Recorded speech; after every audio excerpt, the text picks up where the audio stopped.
Mattering is universal longing. Mattering to others brings us a sense of coherence in our lives, gives us meaning in life. And so mattering is the belief that we're a significant part of the world around us. Welcome back, everyone, to the Geeks, Geezers, and Googleization Show, the home of Googleization Nation, where we talk with HR and business thought leaders about the crazy shift going on all around us and explore the disruptive convergence of technology, business, and people. Here are your hosts, Ira Wolf and Jason Cochran. Hey, welcome back, everyone, to Geeks, Geezers, and Googleization. Thank you for being part of Googleization Nation, and I'm Ira Wolf. And I'm Jason Cochran. If you think this is just another podcast, think again. We are the voice in the most important, crucial conversations that are confronting business leaders and people today. Our goal is to bring you ways to reimagine tomorrow and explore the impact and convergence of business, technology, and people.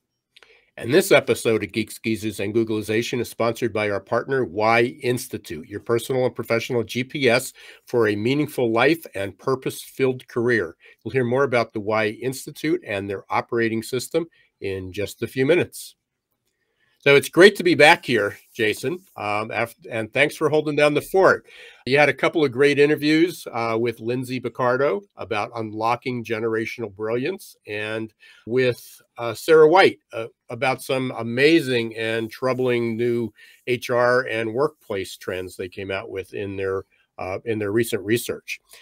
So while I wasn't able to join you, I was able to listen from about 30,000 feet up on my way out to the National Association of Home Builders Conference. So I heard Lindsay's conversation, and it really was amazing. And also Sarah's. So I wish I could have been there, but it was great to have them recorded, and can't wait to get those podcasts out to everybody, so everybody else who wasn't able to join you live, you and Lindsay and Sarah live, will be able to listen to it. But today, we're back in the studio. I'm on the ground, and we're excited to hear from Zach Mercurio. How perfect is this? His expertise is mattering at work. And I can't help think, as many people can, to relate this back to the tragedy just 2 days ago at Michigan State University.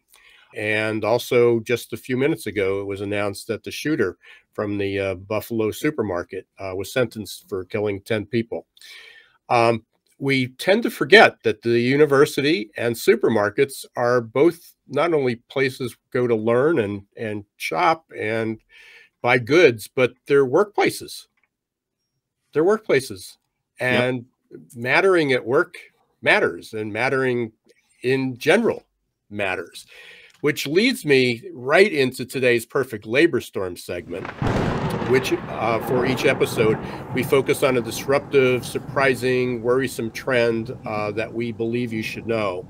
And speaking of mattering at work, or just mattering in general, here's today's Perfect Labor Storm. Gallup, in its recent State of the Global Workplace 2022 report, found that 60% of people reported being emotionally detached at work. 19% said they were miserable, and 57% said they were not engaged and not thriving. In the U.S. specifically, 50% of workers reported feeling stressed in their jobs on a daily basis. 41% said they were worried, 22% said they were sad, and 18% said they were angry. In October of 2022, just a few months ago, the U.S. Surgeon General, Dr. Vivek Murthy, released a new framework for mental health and well-being in the workplace, which named Mattering at Work, which again is our topic today, a top priority for improving mental health. In that report, 81% of workers reported that they will be looking for workplaces that support mental health in the future, and 84% said that the workplace was one negative impact on their mental health. Yeah, well, first off, Ira, welcome back. You're looking very tan and relaxed for our viewers who are watching on YouTube and LinkedIn and Facebook. It's good to have you back, partner. And I'm going to keep it short today so that we can get to Zach, because he's got so much important information on this mattering at work topic. But make no mistake, You know, something is considered gravely important anytime the Department of Health and Human Services and the Surgeon General get involved, which is precisely what happened this last fall. If you've ever been curious about the job description for the nation's top doctor, here it is in a nutshell. The Surgeon General is tasked with focusing on the most pressing public health issues of our time. So anyone who thinks creating healthy business cultures and bringing mattering and purpose to work, if anyone who thinks that that's not critical to the advancement and, quite frankly, the survival of our species, you better think again. And we're going to get straight to it today with Zach around this topic. So here's a little bit about Zach before we bring him on, as he helps us sort through all of this. Zach Mercurio is an author, a researcher, a speaker, and a consultant specializing in purposeful leadership, meaningful work, and positive organizational psychology. He's an affiliate professor at Colorado State University in the Center for Meaning and Purpose. He's also the author of the book, The Invisible Leader: Transform Your Life, Work, and Organization with the Power of Authentic Purpose. And the book was praised by Arianna Huffington as a compelling book filled with powerful stories, cutting-edge research, and practical tools that show us how to lead with purpose. Some of the work that Zach has done has been with hundreds of companies, governments, and schools around the world to forge purposeful leaders and cultivate positive cultures that enable more meaning, mattering, motivation, well-being, and performance. So in other words, the exact stuff that the Surgeon General and the Department of Health and Human Services is saying, we got to get fixed ASAP. Some of his clients and partners have included JP Morgan Chase, the Government of Canada, Marriott International, American Express Global Business Travel, and the Food and Drug Administration, Michelin, the National Park Service, and Hewlett-Packard, just to name a few. And he also serves as one of Simon Sinek's Optimist instructors. So, without further ado, let's give a warm Googleization Nation welcome to today's honored guest, Dr. Zach Mercurio. Thanks, Ira. Thanks, Jason. I appreciate it. I appreciate you highlighting this issue at the forefront of the show. Absolutely. Well, and we want to hear your story. This is obviously our first chance, even though we followed your work, to actually meet you. So tell us about your journey of how you got interested in this work around mattering and meaning and purposeful leadership in organizations. Yeah, I find many of us who study purpose and meaningfulness have experienced the lack of it at some point. And I remember my first job out of college was in an advertising firm, and I was making a lot of money. I had all of the outward symbols of success. People were very proud of me on the outside, but I felt very miserable and very empty. And it wasn't because the job itself wasn't meaningful. It was because I was unable to experience purpose in the job and meaning in the job. And one of the reasons why was that everybody would come into the office, and on a Monday, they'd talk about what's happening in the next weekend or what happened the weekend before. And I became astonished at how many people live for 2/7 of their lives the weekend. And during that time in that job where there was this hyper focus on achievement and acquisition and not purpose, I met a lot of people, whether cab drivers or bus drivers, who exuded this joy, that I hadn't seen in my office. And when I talked to them about, their jobs, they talked about the contribution they made through what they did and didn't talk as much about what they did. And that's been when I became obsessed with understanding how people can develop that perspective toward their work, the place where people spend a third of their waking lives, wherein they think about, how am I contributing through what I'm doing? How is what I'm doing how do I and what I'm doing matter, regardless of where I am? And I've spent the last decade now, since that trajectory changing realization, researching how we can develop that mindset and create cultures that make it easier for people to experience purpose. And mainly because I didn't have it. That's fascinating. And today's episode, we're talking about mattering. But I often wonder sometimes, a lot of different words, we kind of conflate them and put them all together. Yeah. But they mean different things. Yes. And we specifically use the word mattering today. So can you give us a definition of mattering? And then How is it different from another buzzword right now, belonging? Mattering is three things. One, it's a survival instinct. So we were born with an instinct as babies to tilt our head upward as the first thing we did to look for someone to value us. If a caretaker didn't value us, we literally would not survive. Our brains never let go of that instinct. We are wired to have caring interpersonal relationships. That's why when you said, at the beginning of the show, if you don't think that creating cultures of well-being is important, we've got news for you. Well, really, if you think like creating mattering is touchy-feely, it's about as touchy-feely as feeding someone who's hungry for lunch. The second is that mattering is a fundamental human need. We're wired to have caring interpersonal relationships that show us the evidence of our significance. And then the third is that mattering is universal longing. Mattering to others brings us a sense of coherence in our lives, gives us meaning in life. And so mattering is the belief that we're a significant part of the world around us. It comes from two things: feeling valued and knowing how we add value. But it's important to couch the definition of mattering in the fact that it's a survival instinct. You can't not need it. It's built into you, just like being hungry or sleeping. It's a basic need, and it's a universal longing. How it's different than belonging? Belonging is feeling a part of a group, feeling welcome and included in a group.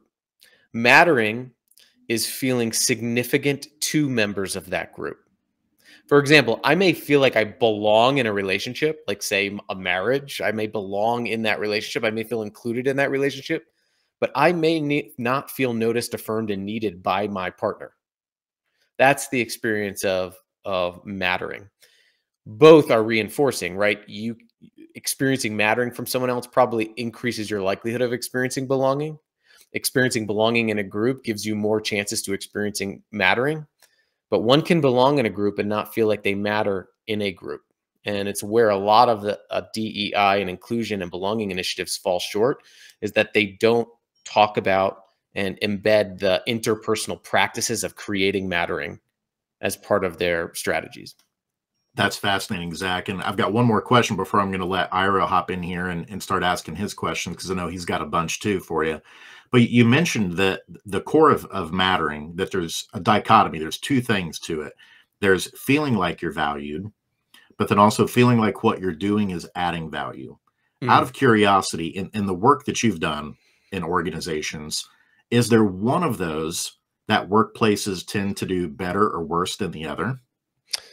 I think that making sure people feel valued is something that we take for granted as common sense. And the problem is it's not common practice, because feeling valued is things like, my full name, you check in on me, you notice my struggles, you offer actions to help, you notice me. But just think for yourself right now as you're listening, do you know your FedEx driver's last name? Have you checked in with your barista who gives you the coffee about how they're doing? That team member who's on your team, have you checked in with how their vacation was 2 weeks ago, or how that person's family member who is starting a new job is doing? Right? We tend to take for granted and leave some of the practices that create that feeling of being valued up to intuition. We leave that up to intuition, but intuition doesn't scale. And practices do. And so I find that we under practice noticing others and valuing them, as evidenced by the fact that upwards of 65% of employees repeatedly say they feel invisible, undervalued, and insignificant in work. And that's been like flatlined for almost a decade, according to numerous global studies. And so I think that we're a little bit better at showing people how they add value, but I still don't think we're good at it. We're not specific enough. We don't show people how their specific strengths make a specific impact. And that's what true affirmation is and adding value is. It's not a thank you or an appreciation event. It's showing people the evidence of their significance and how their uniqueness makes a unique difference.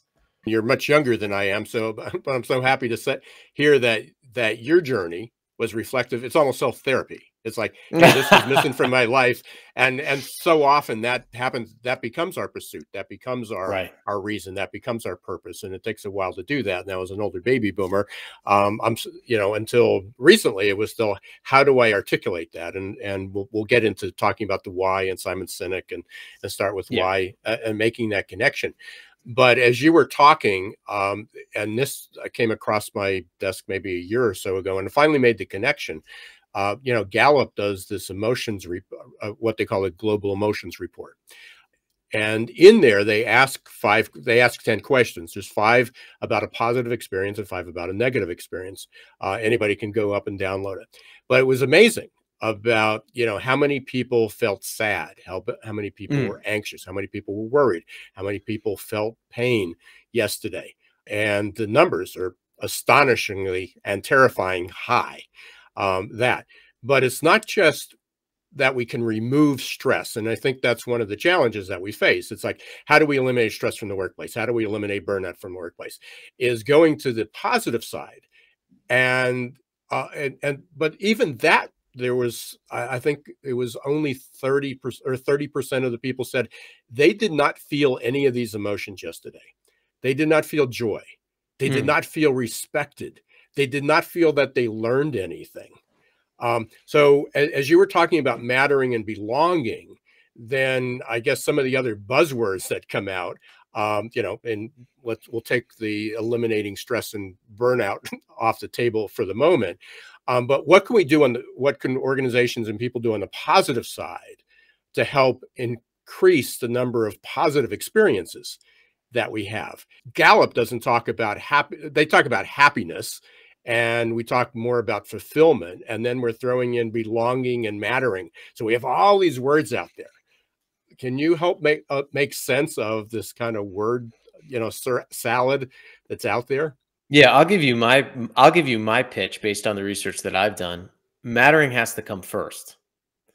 It's almost impossible for anything to matter to a human being who doesn't believe that they matter. It's negligent to expect someone to care until they feel cared for.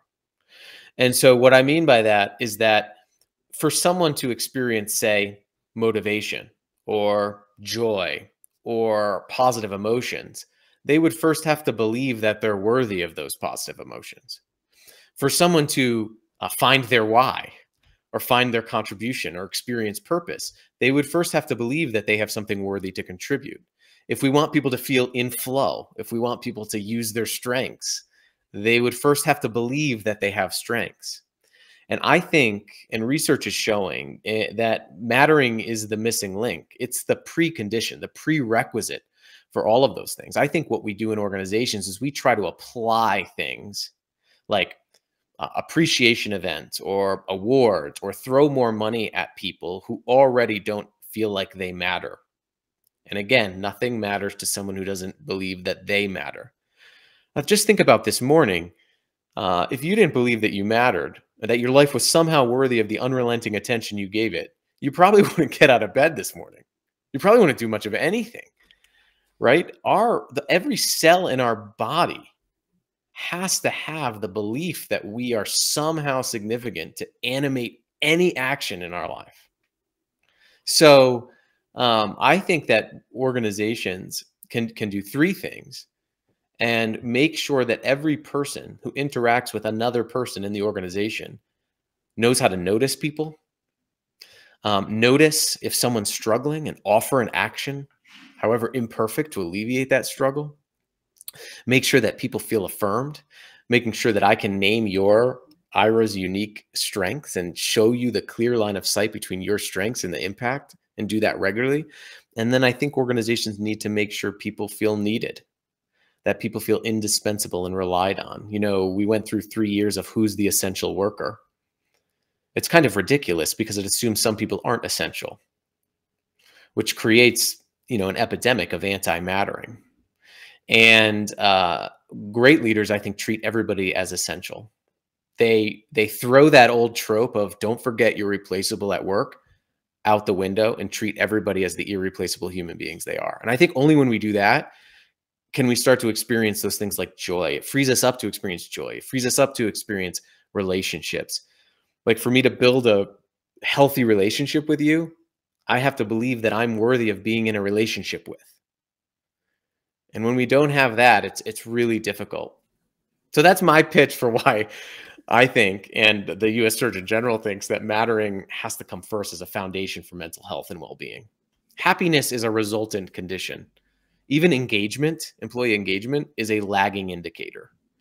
One of the most powerful psychological states for those lagging indicators is psychological meaningfulness. So I think leaders and organizations should be focusing on the leading indicators of meaningfulness, which come from the experience of mattering, and not so much on let's measure engagement and happiness. Last night, I think I was talking to Jason prior to the show about this. We went out for Valentine's dinner, and we're sitting at the restaurant. Turned out to be that the owner was there, and she was in her 30s. Her and her husband just opened up this place. It also kind of blew apart the whole thing about millennials not working hard, since she was also held down. Not only she was running the restaurant, but held down a full-time job as a nurse. And also had 2 kids. So all these things. But beyond that, she said, the hardest part is finding people, finding line cooks, finding clerks, finding staff. So I'm going to put myself in her shoes, because I was not able to answer this question really succinctly. How can she create an environment? How can she help line cooks feel that their job matters? I mean, here are the people getting $12, $15 an hour. I'm sure there are many people, employers, managers, owners listening to the show, HR people saying, hey, I get it. We can do this with people that are professionals, college degree, our executives. But how do we get somebody, a frontline worker, to feel that their job matters? Absolutely. I mean, one of our studies was with university janitors, custodians, most of whom aren't 5 years old and saying, I want to be a janitor in my life. A lot of people fall into that job because they need to put food on the table. I remember one woman we interviewed, and we asked her, why did you get this job? And she goes, I was near homelessness. It was the only job that would hire me. But when we asked her, why did you stay? She said that in her first 2 weeks on the job, a supervisor noticed that she was struggling, brought her into a break room, pulled out a dictionary, and defined the word custodian as a person who's responsible for a building and everyone in it. And she said it was the first time in her life where someone showed her she was worthy of responsibility. And she's been at the university for over 25 years now. She's one of the most sought after janitors. But we find that, right? People, especially early on, regardless of what you're doing, what kind of job you're doing, if you experience these regular moments that show you the evidence of your significance, it can alter the belief systems about yourself. But I would back up and I would ask the big question is, how are we seeing people? How are we seeing our employees? I was on a manufacturing floor. I asked them, what do you do for your onboarding program? And they said, onboarding, Zach, we're just trying to get warm bodies. If you see people as a warm body, you will treat them as a warm body. If you treat them as a warm body, that's what they will become to you. When somebody feels replaceable, they will act replaceable. For an extra 50 cents on the dollar, they'll go up the street. When someone feels irreplaceable, when they feel needed, they act needed. For example, Ira, if I was like, hey, let's go to, you want to come to a dinner party tomorrow night at my house? And you're like, I don't really know, Zach, but I'm going to be nice. So I'm going to say yes. And you say yes, but you get up tomorrow morning and you don't want to go. How easy is it for you to get out of it? Pretty easy. But if I said, hey, Ira, I need you to bring dessert tomorrow to my dinner party. Will you come? And you're like, yeah. But then you get up tomorrow morning and you're like, I don't really want to go to the Zach guy's dinner party, but he needs me to bring dessert. How hard is it for you to get out of that plan? Really hard. When we feel irreplaceable, we act irreplaceable. So are you viewing your potential employees as just line workers that will leave and go somewhere else for extra 50 cents? Or are you seeing them as indispensable human beings? And I think that's important. I think another thing is important is to personalize the process more. One of my clients is a car wash. They hire a lot of car wash attendants. I got an email from the general manager that said, hey, we need help. No one's showing up for our interviews. They fill out our applications and then they don't show up for the group interview. And I said, well, let me see your emails. And here's what the email said. It was an automated email. It says, hello, your next step is to sign up for this interview. Click this link below. Thank you to schedule your interview. Thank you.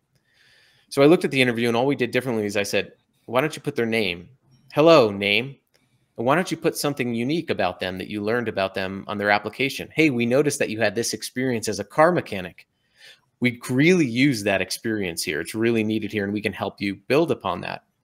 Oh, and by the way, click the link below to schedule your group appointment, because Kerry will be waiting for you at the entrance when you come in. Thank you, Kerry. Here's my phone number if you need anything. All we did was change that wording, and he got 100% of people that showed up at the following group interviews. Again, people want to feel noticed and seen as more than just a resource to fill a job. They want to be seen as a full human being. That's brilliant, Zach. And the extensions, I think, also go into school. And I know that you do some work with schools as well. I actually cut my teeth as a psychologist, being an educational psychologist. I worked in schools for about a decade. And so a lot of times I kind of filter things through those experiences I had. And one of the things that we would often share, we didn't share it as eloquently as you did, but we would always share this saying, which is, nobody rises to low expectations. Particularly with students. And it's like, you know, if you're a teacher and you're communicating that you don't expect much from this particular student, then typically they're going to live up to those expectations. But if you think there's greatness inside of them that you can nurture, that you can help guide, they believe that too. And the ripple effect that I would see in schools, no doubt it happens in work too, but I think we get so focused on so many other business processes that have to do with sales and revenue generation that sometimes we forget fundamentally a business is a collection of people. And the psychological principles and the things that you said that are just as necessary in terms of their needs as food and water, which is they need to feel like they matter. We often just kind of look over those things. And I just want to, reinforce that this also applies into schools as well. We're going to take a quick break here in just a moment. And so, Zach, when we come back, let's continue digging in on this a little bit more. And let's also start bringing this mattering into work you do around purpose, because I think there's a bridge there, and you have a framework for once we get people to feel like they matter, how do we start getting that to align with purpose in an organization? And so start thinking about that as we get ready to hear from a couple of our sponsors on the show. And we'll be back in 2 minutes with Zach Mercurio. For most of us, change is freaking terrifying. And unfortunately, there's no app to adapt. That might change in the not-so-distant future. But for now, we're on our own. That means we can either accept our default future or reimagine our tomorrow. For those of you who choose default, good luck. Just remember, there's no pause button for change. You can't turn back the clock. And there's no get-out-of-jail-free card in this age of perpetual uncertainty. Like it or not, change will happen all around us. And that change is not becoming just more disruptive and frequent, but volatile, uncertain, complex, and ambiguous, or VUCA. Fortunately, you can make change work for you and turn it into your personal and competitive advantage. Reimagine your future to one in which you're living with purpose, you're happy, and you're growing, thriving, and flourishing. If you're ready to rewrite your next life chapter and regain control of your destiny in this never normal world, your journey starts here. Contact the leader in adaptability and making change work for you, your team, and your organization. Ira S. Wolf, adaptability.expert.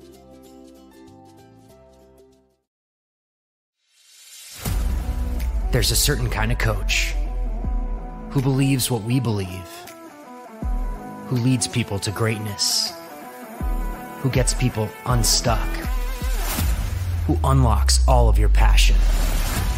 A coach who helps people discover what drives them, to tap into their superpowers. That knowing your why is the first step to untap potential, to focus, to breakthroughs. A coach who's looking for a better way. Are you that coach? And welcome back, everybody, to the Geeks Geezers Googlization Show. Today, we're joined by Zach Mercurio, thought leader and expert on purpose and mattering in the workplace. And so the first half of the show, we covered a lot of mattering. And Zach said, If you're an organizational leader, that's where you have to start first, is doing the daily behaviors and practices that make people feel like they matter. But Zach, before we left for the break, we said, now let's bridge this into purpose. So after we get past the first step of making people feel like they matter, how does that then lead into creating and instilling purpose throughout an organization with a large number of people? Yeah. So purpose is an input that helps people to believe that they matter. And at the same time, to experience purpose, people have to first believe that they matter. So I'm glad the order that we did this, but they're self-reinforcing. And it's important to define what purpose is, because there's a lot of talk out there. I mean, whether it's your why, your purpose, your vision, your mission, purpose is the reason for which something is done or created, its use or usefulness. It does not necessarily have to be your grand cause. You do not have to be an organization that's in business to solve the water crisis to have purpose. And this is a big misconception about purpose. Purpose is your usefulness. Almost every job on the planet exists to solve some sort of human need, solve some human problem, fill some human desire. You know, I teach part-time at university, and for some of the students who are graduating to get a job, one of the things I tell them is make sure that you don't ever think that a job exists to pay you. Like, no job was ever created to give someone money. No good hiring manager is like, hey, let's give someone some money, you know, for doing something. You know, every job exists to solve a human need, fill a human problem, whether it's a team member's problem, a client's problem, some bigger problem. Find that, focus on that, fill that human need better than anybody else. And that's where you arrive at purpose. So I think it's important to recognize that. One, purpose is the reason for which something exists. It's something's use or usefulness. We're all useful to each other daily. We all have purpose daily by default. All of our companies have purpose. You don't have to go find it. It's right where you are, waiting to be acknowledged. The second thing that I would say is there's a big difference between having purpose and being purposeful. I know a lot of companies, a lot of leaders that have a why statement, they have a purpose statement, but they wake up every day and ask the question, what do I have to do today? What am I going to get from this meeting today? What am I going to get from my people today? How am I going to get through the day? If you were really purposeful, you would ask, how is what I'm going to do today going to impact others? What can I give to this meeting? How can I use my strengths to positively impact the next person I talk to? So you can have a purpose and not be purposeful. Being purposeful is contribution-centered thinking, being, and doing. And so I invite every leader to think about this as they're listening to this show right now is, do we have a purpose?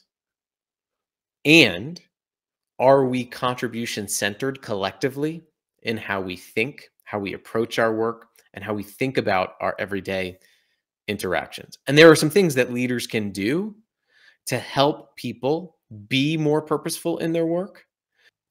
And I think a leader's key role is to clear out the line of sight between someone's individual tasks and what they're doing with its inevitable usefulness to others, so that they have that evidence of their significance, so it's easier for them to be contribution-centered.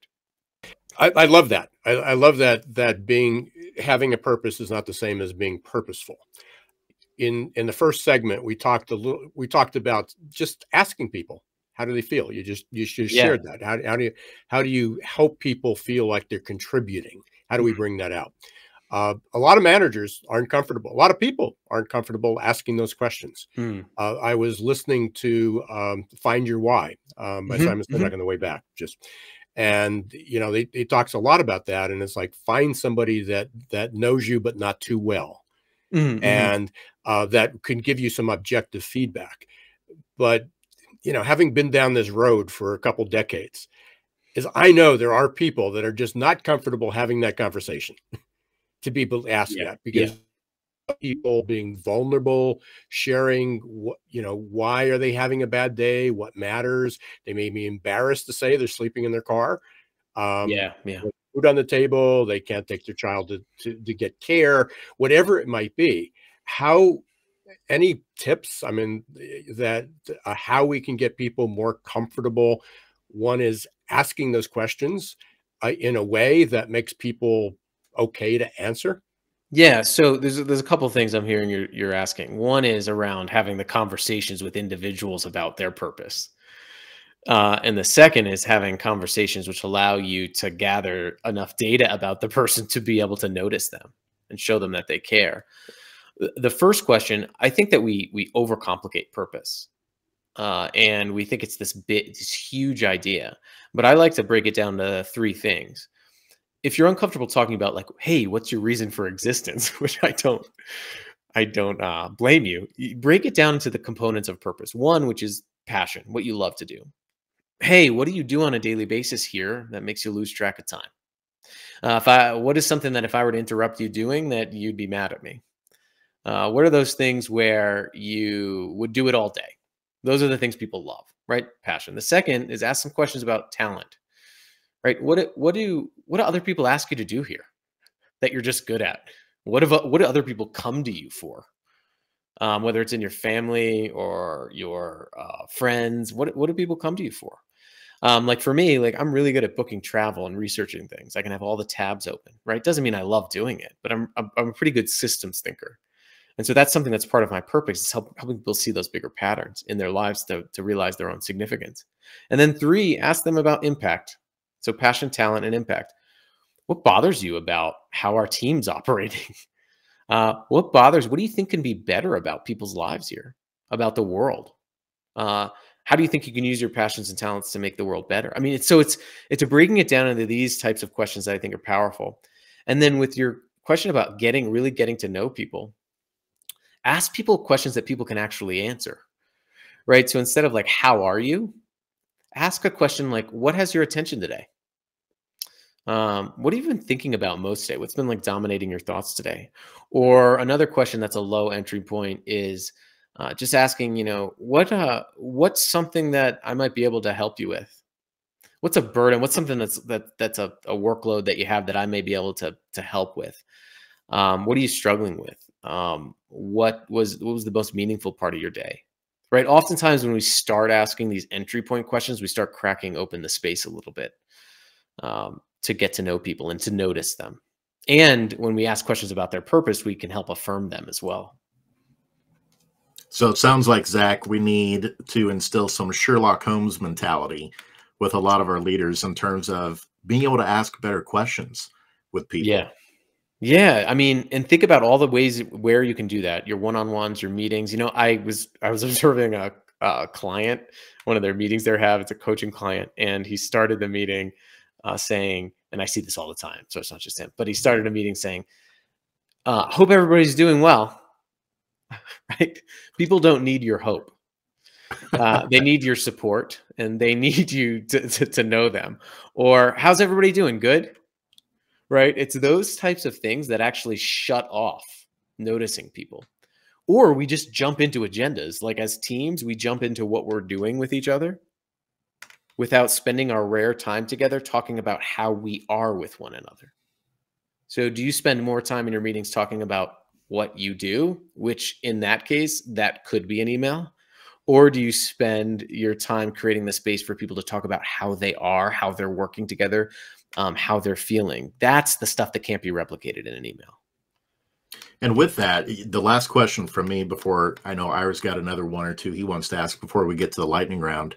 But we are a show about the future of work. And so I've got to ask you, does the advent of more technology, is it making it more challenging or is it making it easier to try and have these type of conversations? What does the future of mattering look like in the workplace?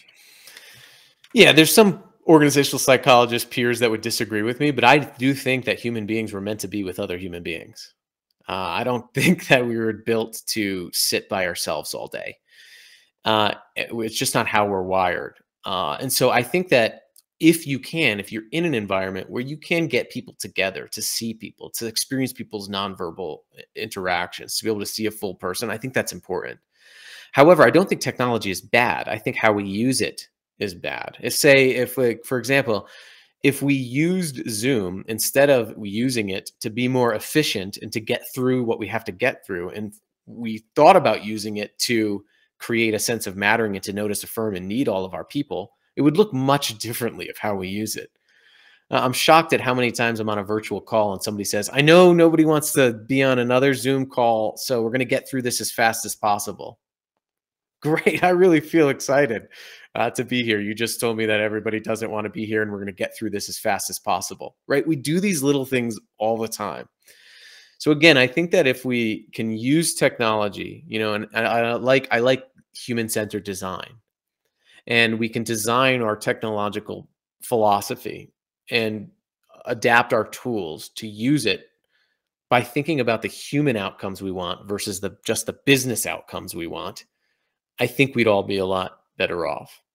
So those are my two things. One, human beings need to be around other human beings to flourish. Two, if you use technology, make sure you use it to do the things that matter, which is like creating mattering, connecting people to purpose. And then three, I will say this for people, don't be wishy-washy about your policy. If your values as a company want people to come back into the workplace because you value interpersonal connection, be clear on that. People can tolerate clarity. It's hard to tolerate ambiguity. I've worked with a lot of companies that have these policies, these one-off individualized policies that is causing a lot of friction. So just be clear on what your expectations are and align it to your values or your purpose.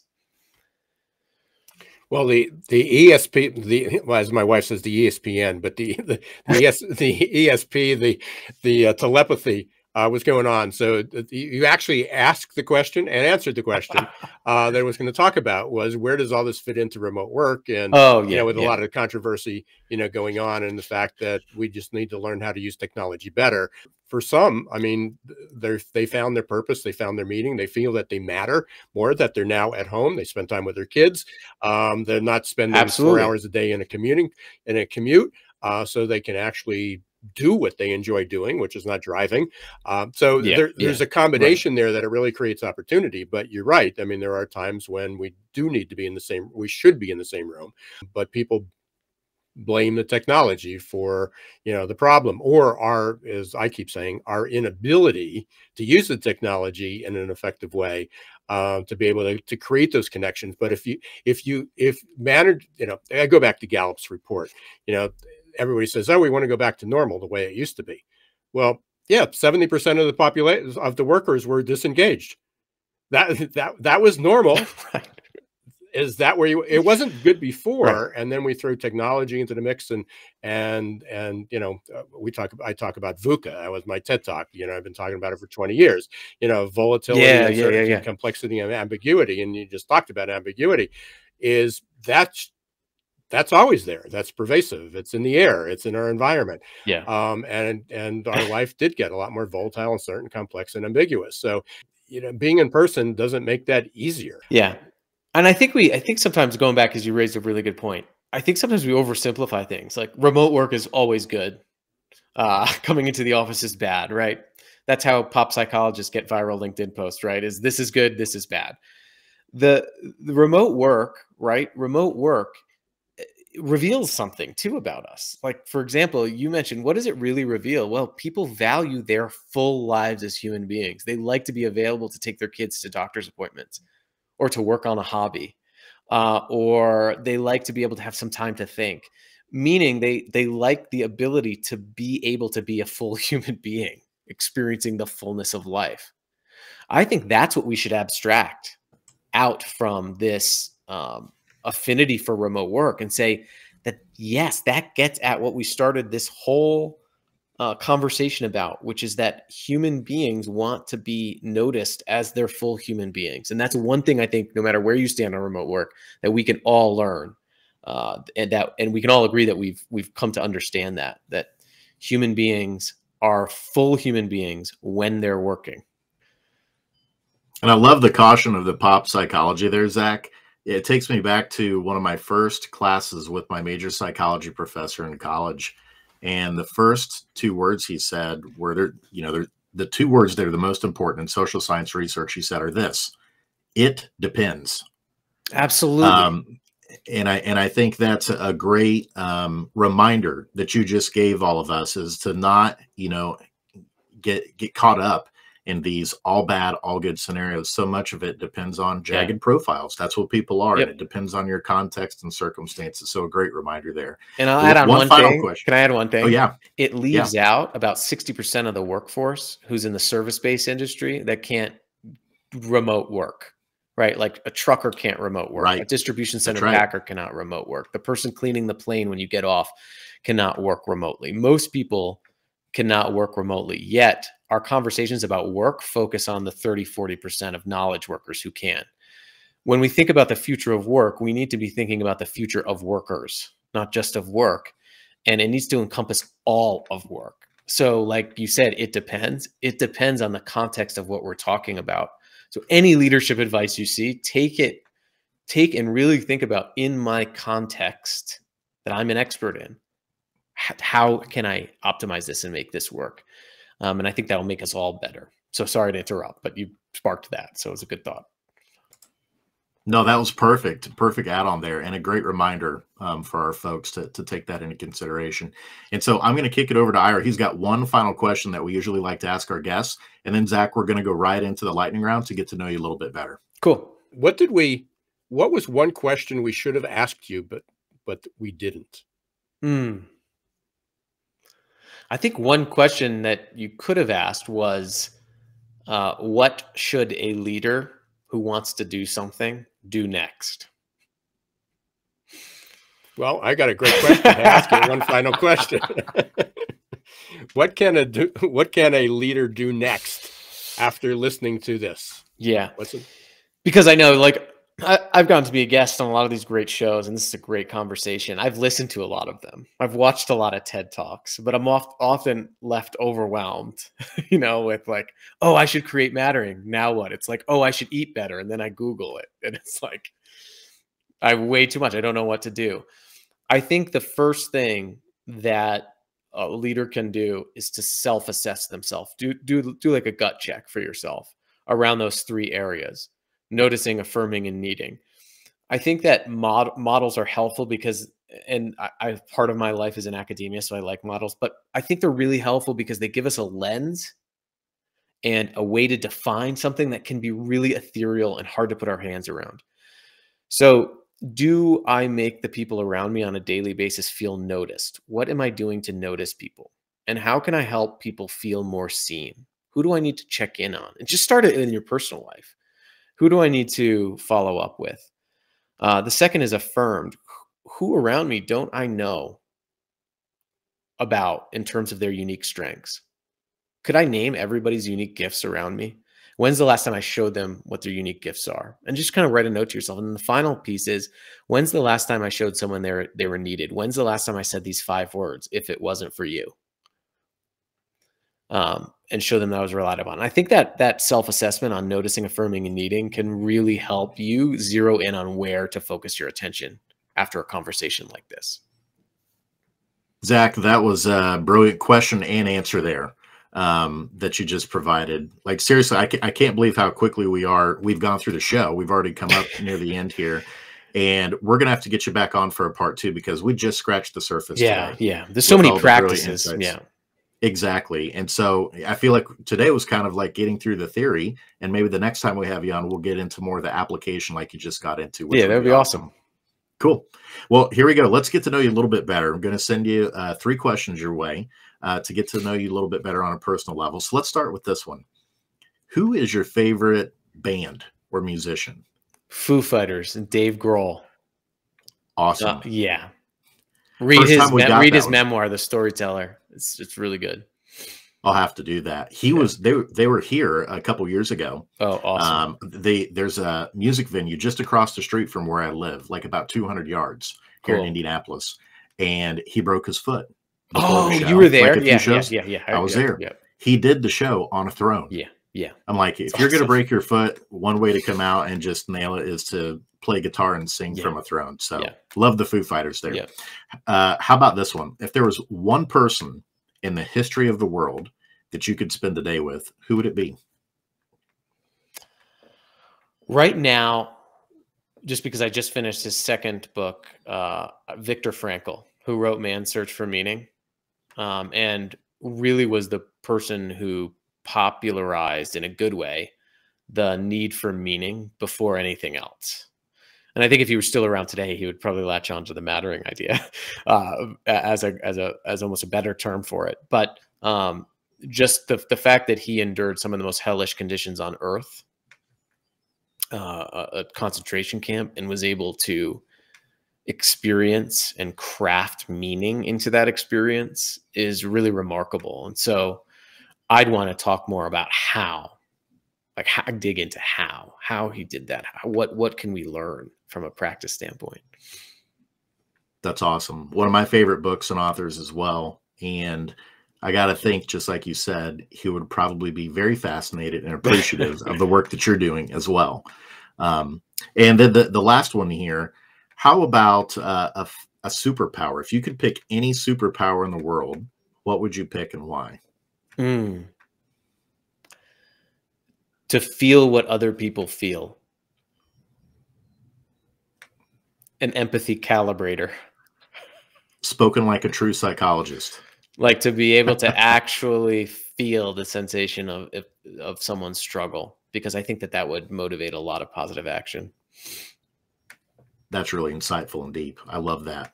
Zach, we can't thank you enough for coming on the show today and being with our listeners. You shared so many helpful tips and practices of how to bring mattering and purpose into the workplace. And so as we get ready to wrap up here, we've got your website, zachmercurio.com is scrolling across the bottom there. How else can people get in touch with you or the work that you're doing in your consulting group? Yeah, my favorite platform right now is LinkedIn, to be honest with you. It's such a great place to find people who are really trying to do good work around leadership.